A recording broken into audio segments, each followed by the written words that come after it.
A ke ndjerë ndonjëherë atë heshtjen e çuditshme që të kap kur e kujton dhe e kupton se gjanat në këtë botë nuk qëndrojnë për gjithmonë. Shikon për rreth, lulja si lule që sot mahnit me bukurinë që ka, nesër fillon me u hyshk. Pemt që sot vallëzojnë me erën, një ditë humbin gjethet e tyne. Ftyrat që i duam, flokët që dikur shkëlqenin nga rinia, zërat që mbushnin shtëpit me jetë, me kalimin e kohës ndryshojnë. Edhe momentet më të bukura kalojnë. Edhe njerëzit më të dashur largohen. Edhe ne vetë po ecim çdo ditë drejt një takimi që nuk kemi mundësi me u shmangë. Dhe zemra në thellësinë e saj e ndin këtë pasha Zotin.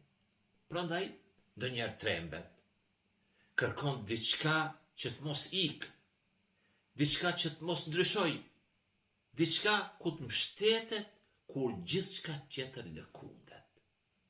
Dhe pikrisht këtu fillon qetësia. Sepse përtej çdo gjaje që lind dhe vdes, përtej kohës që rrjedh pa u ndal, ekziston një që nuk ndryshon kurrë. Një nga emrat më të bukur të Zotit është El Baqi, i përhershmi. Ai që ishte para se të ekzistonte koha, ai që do të mbetet edhe pasi gjithçka të ketë marrë fund, kur çdo derë mbyllet, ai mbetet. Kur çdo zë hesht, ai mbetet. Kur çdo gjë që ke njohur në këtë botë bëhet kujtim, ai mbetet, Zoti. Dhe sa ngushëllues është ta dish këtë. Ta dish se ekziston një dashuri që nuk vdes, një mëshirë që nuk paksohet, një prani që nuk largohet kurrë. Zoti thot se çdo gjë do të zhduket përveç ti. Çdo gjë do të zhduket përveç ti. Jo kjo që të na mbush me trishtim, por që të na çliroj. Sepse sa shumë lodhemi duke kërkuar përjetësinë tek gjanat që janë kriju për të kalu. Tek njerëzit, tek pasuria, tek fama, tek kjo botë, por zemra nuk gjen prehje derisa të lidhet me atë Zotit që nuk vdes kurrë. Lavdi Zotit për çdo të mirë. Dhe kur lidhesh me El Baqi, që është Zoti, gjithçka ndryshon. Atëherë edhe veprat më të vogla marrin peshë të pafundme. Një lot i derdhur për hir të Zotit, një lutje në errësirën e natës, një buzëqeshje sinqert, një dorë e shtrirë për dikën në nevojë,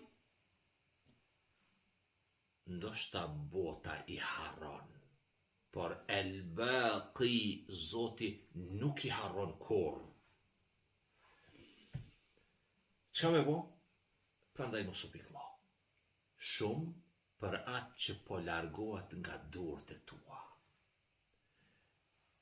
Çka me bo? Mos e lidh zemrën pas asaj që është krijuar për të kalu.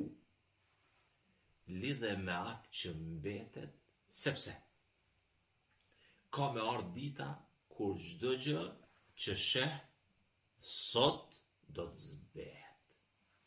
Por ai do të jetë ende aty, i njëjti, më i afër se kurrë, është ai Zoti, duke prit me mëshirën e tij të pafund. Kur çdo gjë zbehet, ai mbetet.